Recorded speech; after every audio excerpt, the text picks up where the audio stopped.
But look at the trees, the believer says, more formally known as the teleological argument or the argument from design or of irreducible complexity. And I just covered this in a good amount of detail on Tuesday's video. In that video, I agreed with the sense of awe that these things in our universe or our existence can bring us. I conceded the common ground of being completely blown away and sometimes thinking, does this point to something bigger? But in that video, I answered why something bigger is problematic. And then through the second half of the video, went through examples of all the things that are wrong with all the beautiful things we see, all the flaws in the complexity. So if all these intricacies point to a God, it's not a perfect one, and it definitely doesn't seem to be personally involved. So for the rest of this video, I want to again look at this from a new angle, and that is, let's give it to you. Let's say that all of these awe-inspiring things around us and inside us 100% mean there's a God. I want to use those same things to show why it's not the God of the Bible. I'm going to give you about 20 examples today of something that is fascinating. And then I'm going to show scripturally why Yahweh or his son Jesus either had no idea about it or very little care for it. So it's already extremely problematic for any specific religion to use the argument from design and then jump all the way to their specific God. But for any Christian who has ever made this argument that their God is the creator God, that he is perfect, that nature itself cries out as witness to his amazing presence,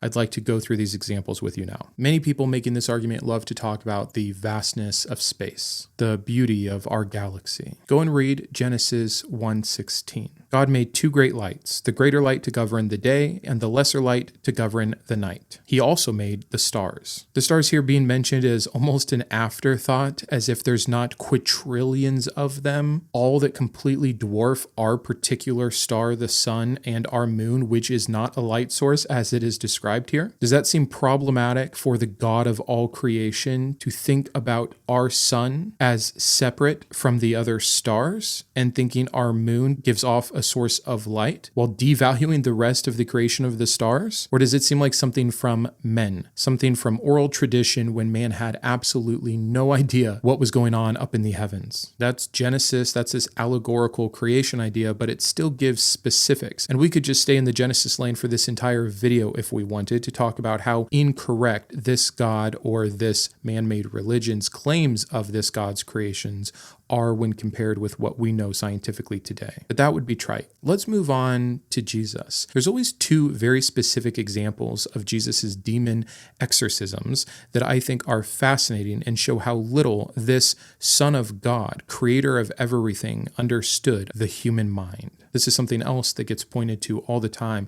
Look at the intricacies of the brain, of neuroplasticity, of the billions of neurons and trillions of connections. But in Mark 5:1-3, when Jesus was casting out demons and sending them into pigs to run off a cliff and kill themselves, he seemed to have no idea about neurological complications or the complexities of psychological conditions, mental health. Wouldn't it have been amazing if in this next example, Jesus was able to recognize the signs of the specific disease this young boy clearly had instead of saying it was an unclean spirit?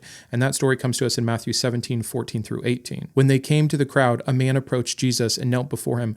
"Lord, have mercy on my son," he said. "He has seizures and is suffering greatly. He often falls into the fire or into the water." Sure sounds a lot to me like epilepsy or a neurological condition. But after Jesus gets done chastising these people and being upset that he has to still be around them, he goes ahead and heals him anyways, even though his followers could not. Oh, and no, he doesn't heal or treat the actual condition or the disorder. He attributes it to demons and does his magic to exorcise them. Again, the point of this video is let's just give it to all of you believers that this has to mean there's a God when we look at the complexities of the brain or of the universe. But what I'm hoping is in the Bible stories themselves, in Scripture, it is clear that this supposed God of all creation has absolutely nothing to do with the real world as it is. Let's do some more examples. Now, I might get a little pushback on this next one. One of the things we point to that is awe-inspiring to us is the intricate process of DNA replication, the principles of genetic inheritance, all of these things that follow. They're absolutely astounding. But what was the knowledge passed down to early man? Now, this isn't God doing this. You could say, oh, see, humans just don't know any better. But the story is told as if this thing actually works. Again, pointing to the man-made nature of this, their superstition instead of the physical realities. And so here's the story in Genesis 30, 37 through 39. We have Jacob influencing the physical traits of livestock by placing striped branches versus not striped branches in the drinking water in front of them when they mate. Does this sound like the correct understanding of genetic inheritance? No. It sounds like ancient man's superstitions, but it's recorded here that it works and that it is what is true. Again, if this was just a historical account of, hey, people back then used to believe X, fine. But to tell the story as if, hey, people back then did this and it worked, meant that the writers of this believed that that worked. So I don't think I'm being too picky or choosy with this kind of stuff. And if you just want to attribute this whole video to what the Bible got wrong instead of this God, that's fine. This is supposed to be God's word. But I am being careful with the examples I'm picking out to make sure that we leave as little room for argumentation as possible. While we're still talking about what man perceived, let's just go to the wisest man, someone who got their wisdom directly from God himself. And this is Solomon. And in Proverbs 6, 6 through 8, it says, "Go to the ant, you sluggard, consider its ways and be wise. It has no commander, no overseer or ruler, yet it stores its provisions in summer and gathers its food at harvest." So it obviously oversimplifies the social structure of ants, if not just gets it absolutely wrong. We know that there's hierarchies in different jobs within the ant communities now. They are highly organized and working on a more sophisticated level than that of which Solomon had grasped. And again, not knocking ancient man's understanding of things. We have the scientific process and study to thank for all of our discoveries since. Understandings that get limited by religion and holy scriptures that tell you what is truth, instead of encouraging you to investigate and find out the truth for yourself. It doesn't matter if it's the Bible or any other ancient thing. Yeah, sure, sometimes they're going to get something right, or sometimes some general truths point to a more perfect truth, but that's true of all ancient materials, and all of the notions and superstitions that these people had get nullified the more that we advance in technology and understanding and processes. So this isn't me bringing a 21st century vision to an ancient text and being unfair. It is saying it is an ancient text, not a perfect God, not a book inspired by the God of all creation. Clearly. And if we just want to go back to God's mouth himself, he does a whole lot of preaching in Job about how great he is, how mighty he is, how it was him who created everything and only him that knows everything. Most of that brag is done in Job 38 and 39, and here's a few things that he gets wrong. In 38:31, he says, "Can you bind the chains of the Pleiades? Can you loosen Orion's belt?" Really missing the mark on the formation and life cycle of the stars. He's not that great with the water cycle either. If we look in 38 verse 22, "Have you entered the storehouses of the snow or seen the storehouses of the hail?" Well, Brandon, this is speaking more metaphorically. It doesn't mean God really thinks he has a storehouse of snow here and one of hail over here. Well, first of all, it kind of sounds like that. And two, wouldn't it have been a more impressive brag to talk about the water cycle or precipitation? But instead, he's using language that the people of the day already knew. Isn't this supposed to be about God bragging about all the things Job doesn't understand? A vision of snow and rain being stored in the heavens and being released by a God is exactly what ancient man understood, and they're also wrong. A true God of all creation brags up, not sideways. And just like Solomon didn't understand ants, God here doesn't understand the birds, because in 39:13 through 18, he talks about the wings of the ostrich flap joyfully, though they cannot compare with the wings and feathers of the stork. She lays her eggs in the ground and lets them warm in the sand, unmindful that a foot may crush them, that some wild animal may trample them. She treats her young harshly, as if they were not hers. She cares not that her labor was in vain, for God did not endow her with wisdom or give her a share of good sense. Except we have a detailed study of bird behavior and nesting habits showing that many birds, including the ostrich, do indeed care for their young. To an untrained human observer trying to make some aphorism about life, sure, they can incorrectly point to this quick general observation, but they'd be wrong. And since this is God doing the bragging here, who supposedly put the nature in these birds, you'd think he'd probably know that. Last one from Job, again getting more things wrong on water, this time about tides in 38, 8 through 11. Who shut up the sea behind doors when it burst forth from the womb? When I made the clouds its garment and wrapped it in thick darkness? When I fixed limits for it and set its doors and bars in place?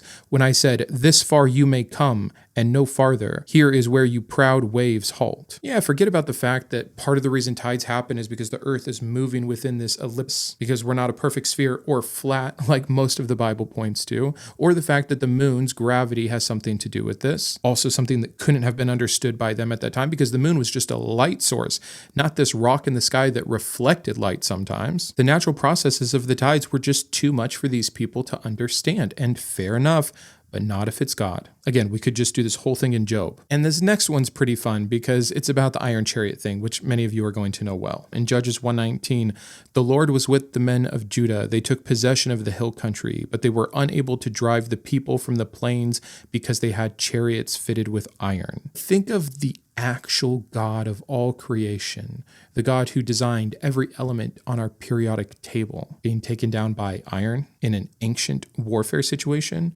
right next to other stories and narratives of battles won by sheer miraculous divine intervention. You know, the erasing of free will. As Moses holds his arms up, and as long as he does, God will give them the victory, or angels that come down and confuse the enemy or blind the enemy. But those iron chariots, you know, I mentioned in my video the other day how truly amazing the process of photosynthesis is. Being able to get what you need to survive straight from the sun. Imagine if we humans did this. Imagine how different life would be. And then imagine a God who can create, supposedly, the process of photosynthesis, but forces his main attraction, humans, and our other part, animals, in this insane system of having to eat one another to stay alive. Life that has to kill life to survive. And then you take it a step further, and the same God of perfection, creation, love, justice, and peace says things like this. Jeremiah 19:9, I will make them eat the flesh of their sons and daughters, and they will eat one another's flesh, because their enemies will press the siege so hard against them to destroy them. Or in Leviticus 26:29, you will eat the flesh of your sons and the flesh of your daughters. There's many other verses that point to this, and this isn't just God recounting something. This is God punishing his people. He wants to make a display, especially if you go back to Hosea and more of the verses in Jeremiah. He talks about how he wanted people to walk by and witness this thing that he was having Israelites' enemies do to them on purpose as punishment. It is God taking credit for orchestrating this, and he wants it to go to these extremes so that people will understand his power and fear him, fear displeasing him again. A God who forces cannibalism upon his beloved creation as punishment, and cannibalism of their own children. That's next to the wonderful mind that supposedly had to be in place to create a beautiful and peaceful process like photosynthesis. I'm not buying it. Another big thing the believer loves to point to is the amazing process of conception, of human childbirth, all the stages of pregnancy, all the way up to that final delivery. What a miracle. Even though technically it's a curse from God. So goes the Genesis story. And for a God that supposedly created this fragile, beautiful process, and also believes in the inherent value of each individual, I'd like you to consider verses like this. Hosea 13:16, the people of Samaria must bear their guilt because they have rebelled against their God. They will fall by the sword. Their little ones will be dashed to the ground. Their pregnant women ripped open. That's not a lot of sanctity for life or new life, is it? Or in Genesis 30:14-16, during wheat harvest, Reuben went out into the fields and found some mandrake plants. Again, more superstitious, the mandrake, because it looks kind of like a stick figure. Many ancient societies believed that it had some fertility potency. And so these mandrakes are very exciting. When he brought them to his mother Leah, Rachel said to Leah, please give me some of your son's mandrakes. But she said to her, wasn't it enough that you took away my husband? Will you take away my son's mandrakes too? Very well, Rachel said. He can sleep with you tonight in return for your son's mandrakes. So when Jacob came from the fields that evening, Leah went out to meet him. You must sleep with me, she said. I have hired you with my son's mandrakes. So he slept with her that night. So it's a long story talking about a fertility fertility ritual, a totally superstitious thing done by our patriarchs of this religion under their incorrect belief and just completely erroneous understanding of actual fertility. Or we can jump to Numbers 5:27 through 28.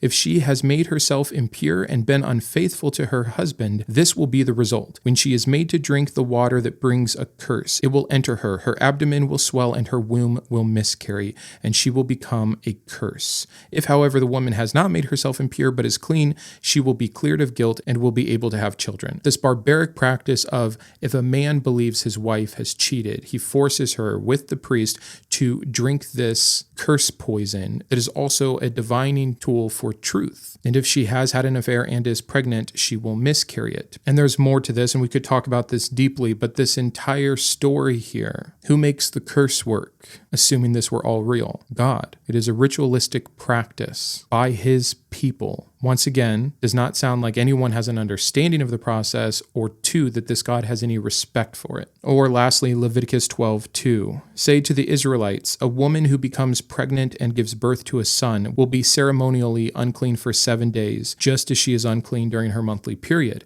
Now, the fun context here is that's actually a really good thing. Sons are way more valuable than daughters. When a woman had a daughter, I believe their ritualistic unclean period lasted 30 days. Too many women is making too much unclean. But you bring a son in, no different than having your period. The very fact that there's an idea straight from God himself, not some misunderstanding or superstitious human notion, the very fact that this comes from God, that having a period or having a baby or what gender the baby is or anything like that makes one unclean, just goes to show how this God of all creation is ridiculous. And we could give, just like the Genesis example or the Job example, we could talk about all the Levitical things that are supposedly unclean and give you really good insight into how much this God doesn't understand his own creation, apparently. And I'll give you a couple examples. Leviticus 11:20 through 23. All flying insects that walk on all fours are to be regarded as unclean by you. There are, however, some flying insects that walk on all fours that you may eat, those that have jointed legs for hopping on the ground, or those you may eat of any kind of locust, cricket, grasshopper. But all the other flying insects that have 4 legs, you are to regard as unclean. Now, a couple things. People love to point out that insects have 6 legs by our classifications. They do this same thing when the Bible calls a bat a bird. Well, the people back then just had different classification systems. We came up with mammals that nurse their young as a mammalian property. And yes, many of these things were still connected by then, but they're not incorrect for having a different classification system at the time. So the insect example or the bat mammal example thing, I think they're pretty weak. What I don't think is weak is having these ridiculous rules where some animals are unclean for consumption versus some being not. These are arbitrary lines drawn in the sand. Now, they might come from ancient practices of people ate certain things and got sick, so you ban the things that make people sick because you're protecting them because you don't understand foodborne illnesses or what's going on, right? That's probably the man-made structure behind appointing certain kinds of food as unclean. But when you attach that knowledge to a God and you say that it is him giving the commands, it makes him look foolish. It makes him look naive. It makes him look like anything but the person that designed all of these organisms in the first place. So again, we could do so much on unclean and the rules for eating, drinking, wearing stuff, etc. But one more thing in Leviticus quickly we can look at is Leviticus 14:49 through 53. To purify the house, and this was to purify from a certain kind of mold or a leprosy infection, he is to take 2 birds and some cedar wood, some scarlet yarn and hyssop. He shall kill one of the birds over fresh water in a clay pot. Then he is to take the cedar wood and the hyssop, the scarlet yarn and the live bird, dip them into the blood of the dead bird and the fresh water, and sprinkle the house 7 times. He shall purify the house with the bird's blood and fresh water, the live bird and the cedar wood and the hyssop and the scarlet yarn. This is not how mold or disease works. These people had absolutely no idea what was going on. But again, this isn't just recorded as some human superstition. This is recorded as what to do. This is the knowledge from the people, and it is said to have worked, which is what people say about their superstitions when they don't actually know what's working and what's not working. Early signs of blood magic only point to how barbaric, archaic, and incorrect this information is, instead of a perfect, all-knowing God of all creation. Now, I think there's also some verses we should point to about the shape of the earth or how the earth works in space, and so I want to read these to you. First, talking about the earth in motion or being on an axis or orbiting the sun, we have Psalm 104:5. He set the earth on its foundations. It can never be moved. Or Joshua 10:12-13. On the day the Lord gave the Amalekites over to Israel, Joshua said to the Lord in the presence of Israel, Sun, stand still over Gibeon, and you moon over the valley of Alion. So the sun stood still and the moon stopped, till the nation avenged itself of its enemies. So here we're just not understanding the heliocentric model. We don't understand that we are the one moving around the sun. And yeah, I'm not including verses like from Ecclesiastes where it talks about how the sun rises and sets. We still talk like that today. It's from our perspective. I understand that. But they are describing the actual physics in this verse, where the sun and the moon are commanded to stop moving. And they simply get it dead wrong, just like they did with the first verse. And even when it comes to the shape of the earth, we can look at Matthew 4:8. Again, the devil took him to a very high mountain and showed him all the kingdoms of the world and their splendor. You don't get to see all the kingdoms of the world from atop of a mountain because A, there's no mountain tall enough even if it was a flat plane, and B, we are not a flat plane. Again, this could just be pretty language, but it's always wrong. Whenever there's metaphorical or allegorical language, it always maps up with the understanding of the science of the day. What I'm trying to impress upon you is even metaphorically or poetically speaking. If this was being authored or inspired by the true God of all creation, we would see hints at that in the metaphors, in the poetry. But we don't, ever. It's always wrong. Even little things. I mean, the explanation for a rainbow in Genesis is incorrect. This God doesn't understand light refraction, right? He's not just talking about it being a symbol of what, by the way, never genociding the whole world ever again. Oh, thanks. At least not by the same means, a flood. But it's talked about as if it's the first time God has created this thing. I have set my rainbow in the clouds, and it will be the sign of the covenant between me and the earth. It just lacks understanding. Only a few more, because again, we could play this game all day. And there's two ways that we're kind of doing it, if you haven't noticed. One is to look at things that were said about the world around us and how they're clearly wrong, even the ones said by God. And the other is to look at God's actions, right? Whether it's performing an exorcism or making people eat their babies. They go against a God or this idea we have of a God that is so perfect as revealed by the intricacies and powerfulness of his creation. What we see here is a God who knows very little about his creation and cares even less about it. Again, we could have just talked about the flood in Genesis 6 and how he wiped out every single living thing, even though it was without sin, because animals can't sin. He could have done a very specific disease that was applicable only to Homo sapiens. That would still be awful, but at least it would look like he had some concern for his creation. He didn't have to flood the whole earth. This is lore. This is myth. It's unnecessary violence and suffering, period. And a lack of care for what he supposedly made with such intention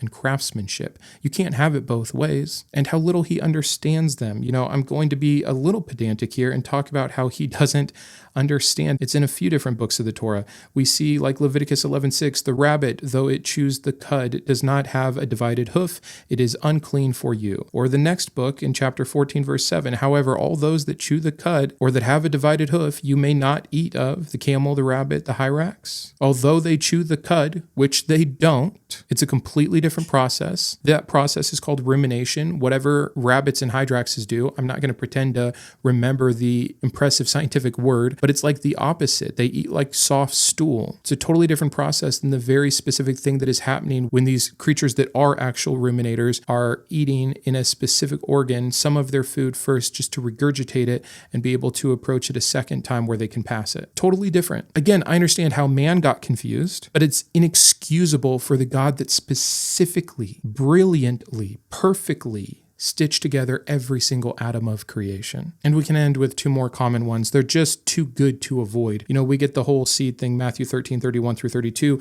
He told them another parable, the kingdom of heaven is like that of a mustard seed, which a man took and planted in his field. Though it is the smallest of all seeds, yet when it grows, it is the largest of garden plants and becomes a tree. It's not the smallest, it doesn't become a tree. Just factually wrong. Well, for that area, and Jesus is using the term tree loosely, it's large bush, and no. Sorry, words mean something. If we're just going to excuse that when it's obviously wrong, but then say, oh yeah, he definitely meant he beat death and stole the keys to Hades, that's literal. The stuff where he's talking about pure mythology, that we're going to make literal. But when he tries to tell you a specific fact that he gets wrong, we're going to excuse it. It's so silly. And then one of my favorites has always been the star thing from Revelation 6:13. And the stars in the sky fell to earth as figs drop from a fig tree when shaken by a strong wind. This is a complete miss for the size and scale of the universe, for an understanding of stars, or that many of the stars we perceive are already dead and not falling to earth, that stars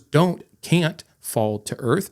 This is just so obviously the understanding of the day. Hey, those little twinkling lights up there are like lights in the sky for me. And when those lights go out, they'll fall to earth. We see this visually a few times in the Bible. And again, going all the way back to Genesis and the creation story, just to list these stars separately from our sun is already just missing the understanding. You'll never convince me that the God of this Bible or the people who wrote on his behalf had any advanced understanding. And again, more than half of the verses and examples I use today are straight from God's mouth himself. Then we have a few from Jesus. Then we have a couple from the wisest man of all time. And then yes, we do have some of the happenings of the patriarchs and things like that, but it is said as if they really happened. So I know this is like my third video recently on this topic. I'll probably let it go after this, but I wanted to hit it from these different angles. And specifically, if you haven't, I am suggesting to watch that last Tuesday's video, especially the second half, where we can talk about all the flaws in all of these things, because I agree, again, amazing, beautiful, curious, but no reason to jump straight to God or to a personal God or a holy book being perfect. Back that all the way up. Because as soon as you actually play the teleological game out to its logical conclusion, you get an infinite regresses of God unless you create special pleading for your God. So it fails completely. But it fails secondly because of all of the flaws associated with this supposed perfection of creation. Even calling it creation is an error. So my hope was from attacking it from those angles, and then in today's angle of just saying, fine, let's give it to you, but it can't be Yahweh, and here's why, from the own words and actions himself as recorded in the Holy Perfect Bible. I am hoping that you will be able to see a little bit clearer through some of these things that apologists like to throw out so carelessly. Thanks for being here. Have a wonderful day. I'll see you Tuesday with a new takedown, and until then, keep thinking. I wanted to personally thank my top tiers of support, my Iconoclast, Anne, Boris, GVI, Jacob, Joe, Kitboga, Perry, Rokkit, Shawn, and StrongRex, my Humanist heroes, Imposter, James, Jarrod, and Kristi, my Atheist advocates, Caleb, Jeff, Jeffrey, Paul, Sparky, and Todd, as well as all of my secular scholar patrons. If you believe in the mission of the channel or you just enjoy its content, please consider joining these fine people.